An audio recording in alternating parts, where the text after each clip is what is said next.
Before we talk scaling ads and all the fun stuff, we've got to start with a part that makes everything actually work in your entire flywheel. I'm going to show you how I do this step by step. It's what I call resonance, but it really is just getting your customer, your message, and your offer aligned. So here's what we're covering. Today, I want to show you how I would brand before touching the ads, how I rebuild a customer profile using real data, how I structure offers that convert without endless discounts, and then you go into writing ad angles that actually hits based on all the data that you've collected. So this is what I look at. I look at your customer data, who's buying, what they're buying, how often are they buying, and how did they actually find you in the first place? What are your top performing campaigns? What messages and offers actually worked? Then I go into the site data, conversion rates, average order value, bounce rate, and then look at the actual creative library, which visuals and hooks were getting clicks and conversions. Then I ask one question: what's already working that we can scale, and what's dragging everything down? It's a simple question that I remind myself about all the time, because most brands skip this and start launching new stuff. But 9 out of 10 times, the biggest winners actually come from optimizing what's already working. And it sounds pretty obvious, but no one really does that because everyone's after the next big thing or the next silver bullet, shiny object that will actually fix everything. So jumping into step 2, once you've done all that, you build your real customer profile. And once I've got the data, I have some insights, I essentially rebuild the customer profile, even if it's exactly the same. This is not your high level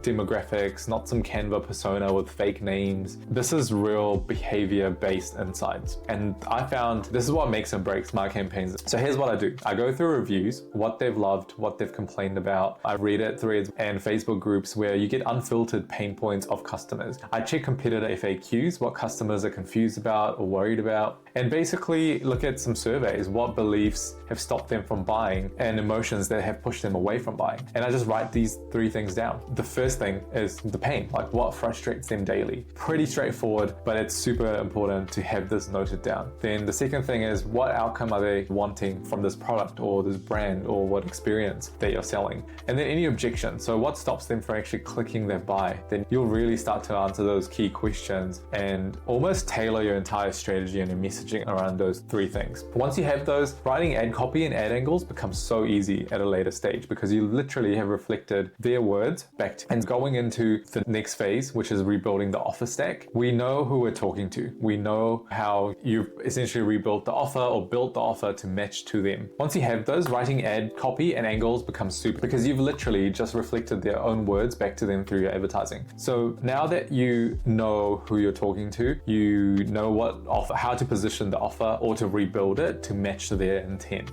And just to be clear, an offer isn't a discount that most e-commerce brands do. It is one type of offer, but it's actually how you package the value. And if you don't really know anything about offers or how to build it, there's a whole book by Alex Mosey, which is insane. You just might need to think about harder how to apply it to e-com. So you have your core offers. These are your breadwinner products or your hero bundles or your hero products that you're selling. Then you have your supporting offers. You have your small upsells, downsells, any add-ons that could increase the average order value. And then the third type of offer stack is your promotional offers. These are your short-term incentives, your flash sales that creates urgency without cheapening your brand, but you're still getting the cash in through the door. Then what I do is I map out a 12-month offer calendar, looking at the seasonal promos, the product drops that might be relevant, and any evergreen bundles that we're planning on running. So we're not making it up every single month, which becomes really stressful. So having 12-month is a game changer. So this keeps the brand feeling alive and gives you reasons to talk to your audience all year long. You can already imagine what you can say in your ads, your organic channels, your emails. It just makes things super easy. Then I go into the 4th step, which is mapping the message to the awareness. So step 4 is all about map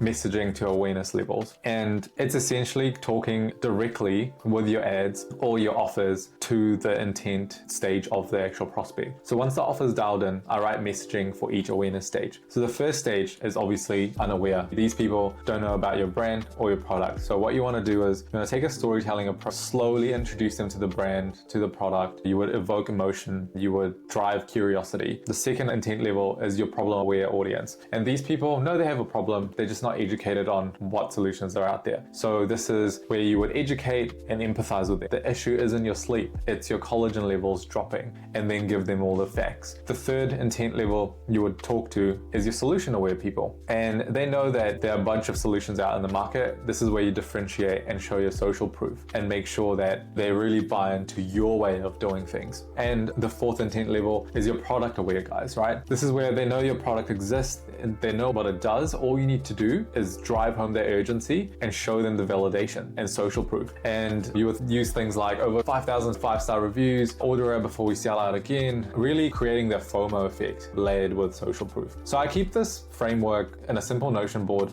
and use it for creative brainstorming. It's a really good way to understand what your customer could be experiencing based on the research and making it really actionable. That way, every ad I write hits a clear intent step. Step 5 is all about creating the ad angles that convert. So all the insights we've gone about in the first 4 steps, this is where we turn it all into angles and start driving home those conversion levers, right? So each ad build falls under one of these 4 categories. The first one is your pain-based ad. This is where you would really show that prospect's frustration and just agitate their pain points. And obviously you would present some sort of a solution depending on the intent stage. The second ad that works really well for me is the desire-based. Paint the dream outcome. What is the outcome that this will solve for them? The third one is proof-based. This is a no-brainer. People want to see the results and reviews and compare, especially in a saturated market. Your proof is going to sell your product.